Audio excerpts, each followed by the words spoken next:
Welcome to RTV. నేను మీ గయాజ్ని. BJP senior నాయకులు TTD పాలకవర్గ సభ్యులు ప్రకాష్ రెడ్డి ప్రస్తుతం మనతో ఉన్నారు. ఎంతో మాట్లాడుతాం. సార్ నమస్తే. సార్ చెప్పండి, అంటే రాష్ట్రంలో కూటమి ప్రభుత్వం ఎలా ఉందనుకుంటారు? ఓ పక్క వైఎస్ఆర్సీపీ వాళ్ళు కూటమి ప్రభుత్వంలో అరాచకం జరుగుతూ ఉంది, రాక్షస పరిపాలన సాగుతుందని పదే పదే ఆరోపిస్తున్నారు. మీరు ఎలా చూస్తారు? రాక్షసులకి రాక్షస ఆలోచనే ఉంటుంది. మా ఎన్డీఏ కూటమి చంద్రబాబు నాయుడు గారు, పవన్ కళ్యాణ్ గారు, పురంధేశ్వరి గారు వికసిత ఆంధ్రప్రదేశ్గా ఆంధ్రప్రదేశ్ రాష్ట్రాన్ని ముందుకు తీసుకోపోవాలని చెప్పి ఒక దృఢ సంకల్పంతో ప్రజల ఇష్టాలు, ప్రజల కష్టాలు తెలుసుకొని ముందుకు పోతున్నటువంటి ప్రభుత్వం మాది. మేము ఏం చేసినా సరే మా మంచితనంలో కూడా, మా మంచి పథకాల్లో కూడా ధృతరాష్ట్ర కౌగులి మారగా ఎప్పుడు ఒక దుష్ట ఆలోచనతో జగన్మోహన్ రెడ్డి గారు వ్యవహరిస్తున్నారు. మేము ప్రభుత్వం ఏర్పాటు చేసిన 40 రోజులకే ఢిల్లీ నడివీధుల్లోకి వెళ్ళి ఆంధ్రప్రదేశ్ రాష్ట్రంలో హత్య రాజకీయాలు జరుగుతున్నాయని చెప్పి ఒక అసత్య అబద్ధపు ప్రచారాన్ని ప్రజల్లోకి తీసుకొని వెళ్ళే ప్రయత్నం చేసి బోర్ల పడినటువంటి జగన్మోహన్ రెడ్డి గారి వ్యవహార శైలి ఎవరు నమ్మే పరిస్థితిలో ఈరోజు ఆంధ్రప్రదేశ్ రాష్ట్ర ప్రజలు లేరు. వారు బయట రావాలంటే ఒక శవం లేయాలా, లేకపోతే వీరు వచ్చిన తర్వాత ఆ ఓదార్పు యాత్రలో 2 సవాలన్నా లేపేయాలా. అది జగన్మోహన్ రెడ్డి గారి ధోరణి. నిన్న మాట్లాడుతూ నిన్న జరిగినటువంటి ఓదార్పు యాత్రలో ఒక పిచ్చివాడు లేకపోతే ఒక కార్యకర్త ఎవరో ఒకడు ఒక బ్యానర్ పెట్టుకున్నాడు. 2029లో అధికారులకు వచ్చిన తర్వాత గంగమ్మ గుడి ముందు నరికినట్టు మేము నరుక్కుంటూ పోతామని. ఏందయ్యా నరికేది? పరపర ఏందయ్యా నరికేది? బుద్ధి ఉంది? అసలు పెట్టినవాడికి బుద్ధి ఉండాలి, దాన్ని సమర్థించేవాడికి సిగ్గు ఉండాలి. నిన్న వాడి పెట్టినోడిని పిలిచి మందలించకుండా రే బుద్ధుందా, ఇలాంటి చేయకూడదని చెప్పాల్సింది పోయి దాన్ని సమర్థించాడు జగన్మోహన్ రెడ్డి. అంటే ఈయన మానసిక స్థితి ఏ విధంగా ఉంది? Split personality. అంటే జగన్మోహన్ రెడ్డి గారి నిజ స్వరూపం బయటపడిందని చెప్పి ఆంధ్రప్రదేశ్ రాష్ట్ర ప్రజలు భావిస్తున్నారు. అరాచక పాలన కాదు, ఆదర్శన పాలన కావాలని చెప్పి ఆంధ్రప్రదేశ్ రాష్ట్ర ప్రజలు మా ఎన్డీఏ కూటమికి ఓటేశారు. 2019 నుంచి 2024 వరకు విధ్వంసంతో మొదలుపెట్టినటువంటి జగన్మోహన్ రెడ్డి పరిపాలన ఈ 5 సంవత్సరాలు అలాగే కొనసాగింది. పత్రికలు కానీ, ప్రతిపక్షాలు కానీ, ప్రజలు కానీ సోషల్ మీడియాలో ప్రభుత్వం వైఫల్యాలు బయట పెడితే కూడా అరెస్ట్ చేసి జైల్లో పెట్టినటువంటి ప్రభుత్వం జగన్మోహన్ రెడ్డి ప్రభుత్వం. ఈరోజు మేము ఆంధ్రప్రదేశ్ ప్రజల కష్టాన్ని తీరుస్తూ ముందుకు పోతున్నట్టు ప్రభుత్వం మా ఎన్డీఏ ప్రభుత్వం. సార్ ఒకటి అంటే తిరుమల దేవస్థానంలో కల్తీ నెయ్యితో లడ్లు తయారు చేశారనేది వాదన జరిగింది. ఇప్పుడు పూర్తిగా అసలు నెయ్యే కాకుండా మొత్తం కెమికల్ అంటున్నారు. అది ఎలా సాధ్యం అంటారు? అది ఇప్పటికే దీని మీద సుప్రీంకోర్టు నియమించినటువంటి సిట్ బృందం దీని మీద ప్రత్యేక విచారణ జరుపుతూ ఉంది. ఆ విచారణ వచ్చే వరకు మనం దాంట్లో ఉన్నటువంటి అంశాలను మాట్లాడేదానికి మంచిది కాదు. కానీ మాకున్నటువంటి రిపోర్ట్ ప్రకారం ఖచ్చితంగా పూర్తి స్థాయిలో స్వామివారి పవిత్రతకు భంగం కలిగించే విధంగా గత ప్రభుత్వ వ్యవహార శైలి ఉంది. 311 రూపాయలకి ఏ విధంగా నాణ్యమైన నెయ్యి సరఫరా చేయగలరో ఆ రోజే అప్పటి నుండి అధికారులు కానీ ప్రభుత్వం కానీ ఆలోచించాల్సిన పరిస్థితి ఉండేది. కాబట్టి భగవంతుడు ఎక్కడికి పోతే మాకేముంది? అసలు వారికి హిందూ ధర్మం మీద కానీ, హిందూ దేవాలయాల మీద కానీ వారికి భక్తి ఉంటే కదా ఆ భయం ఉండేదానికి. ఆ ప్రభుత్వానికి భయం లేదు, భక్తి లేదు. కాబట్టి బరి తెగించారు. భారీ మూల్యం చెల్లించుకోక తప్పదు. సార్ ఒకటి అంటే రాష్ట్ర ముఖ్యమంత్రి చంద్రబాబు నాయుడు కల్తీ నెయ్యి అనే దాని మీద నోరు జారారు టక్కని. దాన్ని మరి కప్పిపుచ్చుకునేందుకు మళ్ళీ కెమికల్ అసలు కెమికల్తో నెయ్యి అని కరుణాకర్ రెడ్డి చెప్తున్నారు. ఇది కావాలని ఒక రాజకీయం చేస్తున్నారు అనేది అసలు కరుణాకర్ రెడ్డి గారికి భగవంతుడి గురించి కానీ టీటీడీ గురించి కానీ మాట్లాడే నైతిక హక్కు లేదు. టీటీడీ చరిత్రలో, టీటీడీ హిస్టరీలో కమిషన్ తీసుకున్న చైర్మన్గా కరుణాకర్ రెడ్డి మిగిలిపోతాడు. దాదాపు 100 కోట్ల రూపాయలు టీటీడీలో వర్క్స్లో కమిషన్ తీసుకున్నాడు. ఆయన టీటీడీ ధర్మం గురించి, దేవుడి గురించి మాట్లాడేది. చంద్రబాబు నాయుడు గారు వెంకటేశ్వర స్వామికి పరమ భక్తులు. నీ మారిగా టీటీడీలో కమిషన్లు తీసుకొని రాజకీయ లబ్ధి, రాజకీయ ఎదుగుదలకు వాడుకునేటువంటి పార్టీలు మా ఎన్డీఏ కూటమిలో లేవు. కాబట్టి కరుణాకర్ రెడ్డి గారు మాట్లాడే ప్రతి మాట అబద్ధం, అసత్యం.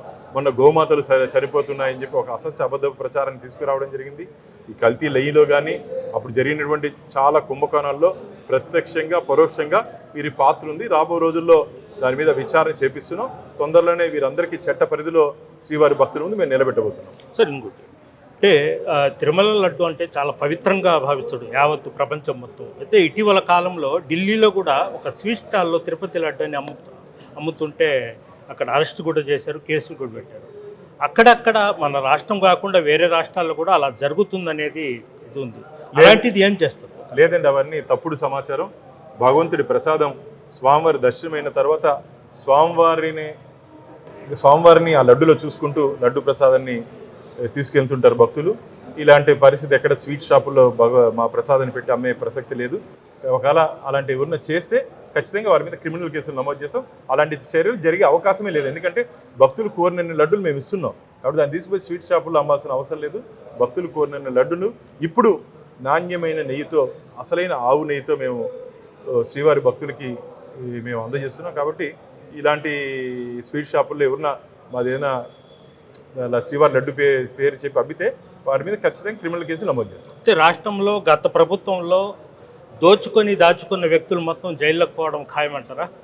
ఖచ్చితంగా దాచుకొని ప్రజాధనాన్ని దాచుకున్న వాళ్ళని ఎవరిని వదిలే ప్రసక్తి లేదు. ఇప్పుడే మీరు కానీ గమనించినట్లయితే గతంలో ముఖ్యమంత్రి కార్యాలయంలో ఉన్నటువంటి వ్యక్తులు కానీ, ముఖ్యమంత్రి చుట్టూరు ఉన్నటువంటి వ్యక్తులు కానీ, ముఖ్యమంత్రి కోసం పనిచేసినటువంటి ఐఏఎస్ ఐపీఎస్ అధికారులు కానీ, ముఖ్యమంత్రితో నడిచినటువంటి వారి తోటి ఎమ్మెల్యేలు మంత్రులు కానీ ఒక్కొక్కరు ఎక్కడికి వెళ్తున్నారో అందరికీ తెలిసిందే. రాబో రోజుల్లో అసలు ఊహించని విధంగా ఎక్కడ డబ్బు దొరికితే, ఎక్కడ డబ్బు వస్తే దాంట్లో చేపిట్టి దోచుకున్నారు.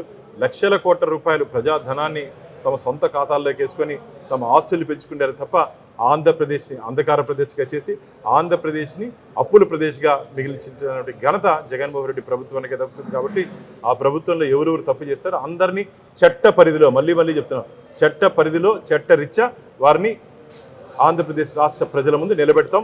ఖచ్చితంగా వారిని జైలుకి పంపిస్తాం. సార్, ఒకటి అంటే త్వరలోనే అంటే 2027 అంటే జమిలీ ఎన్నికలు రాబోతున్నాయి. జమిలీ ఎన్నికలు వస్తే రాష్ట్రంలో మళ్ళీ ఖచ్చితంగా వైఎస్ఆర్సీపీ అధికారంలోకి జగన్మోహన్ రెడ్డి వస్తారనేది ధీమా వ్యక్తం చేస్తుంది. అంటే చంద్రబాబు నాయుడు చెప్పిన సూపర్ 6 ఏం అమలు కాలేదు అనేది వాళ్ళ విమర్శ. అసలు జమిలీ ఎన్నికలు అనేది ఇప్పుడిప్పుడే వచ్చే అవకాశం లేదు.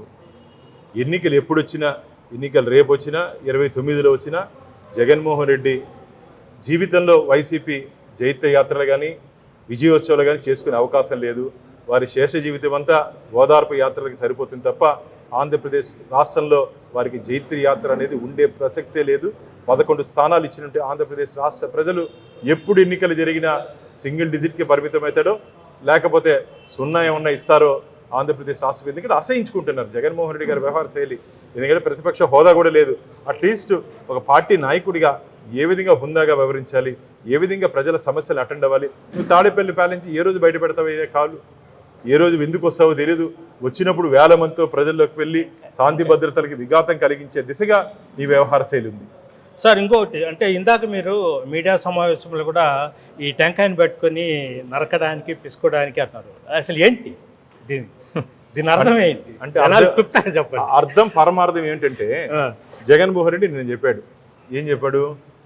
నర్సరావుపేటలో దీంట్లో చెప్తూ కార్యకర్త ప్లే కార్డు ప్రదర్శిస్తే ఆ ప్లే కార్డులో ఏముంది, 2029లో మేము అధికారంలోకి వస్తే రపరప నరుక్కుంటూ పోతామని చెప్పాడు. నేను అదే చెప్తున్నా, నరుక్కుంటూ పోయేది కుదరదు నాయన. నీకు కొబ్బరి బొండాలు జీవితాంతం నువ్వు నీ కార్యకర్తలు ఎవరెవరు ఉన్నారు అందరూ కొబ్బరి బొండాలు నరుక్కునేదానికి పరోటా ఉంటుంది, బాగా మైదాతో ఉంటుంది. ఇది పరోటా పిండి పిసుక్కునేదానికి మీ శేష జీవితం సరిపోతుంది తప్ప మీరు ప్రజల్లో వచ్చి ప్రజల కష్టాలు ప్రజలకి ఇష్టాలు తెలుసుకునే ప్రసక్తే లేదు. కాబట్టి కొబ్బరి బొండాలకి కేర్ ఆఫ్ అడ్రస్గా వైసీపీ పార్టీ నిలిచిపోతుంది. Okay, thank you Banprakash. ఇది పరిస్థితి. అంటే వైఎస్ఆర్సీపీ ప్రభుత్వంలో ఎన్నో అన్యాయాలు అక్రమాలు జరిగాయి. ఖచ్చితంగా దోచుకున్న వాళ్ళని వదిలిపెట్టేది లేదు, అందరూ జైళ్ళకి వెళ్తారని కూడా. అదేవిధంగా ప్రస్తుతము తిరుమల లడ్డులో పూర్తిగా నెయ్యి కాకుండా కెమికల్స్ కోర్టు కూడా వెళ్ళడం జరిగింది. కోర్టు విషయాలు చెప్పకూడదని కూడా భానుప్రకాష్ నెల్లూరు. ఇండియా పాకిస్తాన్ తాజా అప్డేట్స్ కోసం డౌన్లోడ్ చేసుకోండి RTV లైవ్ యాప్.